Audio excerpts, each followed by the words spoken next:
అండి, welcome back to healthy kitchen. ఈరోజు నేను చేయబోయే రెసిపీ ఏంటంటే చికెన్ బిర్యానీ చేస్తున్నానండి.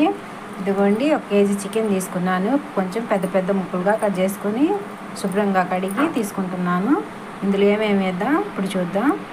1 టీ స్పూన్ పసుపు, 2 స్పూన్ల కారం,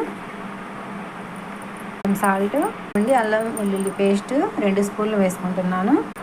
2 స్పూన్ల అల్లం వెల్లుల్లి పేస్ట్ ముక్కలకు పట్టేటట్టు కలుపుకోవాలి. కున్న తర్వాత పెరుగు వేసుకోవాలి. 2 గంటలు పెరుగు వేసుకుంటున్నాను నేను. పెరుగు వేసుకొని పెరుగు కలిసేటట్టు కలుపుకోవాలి.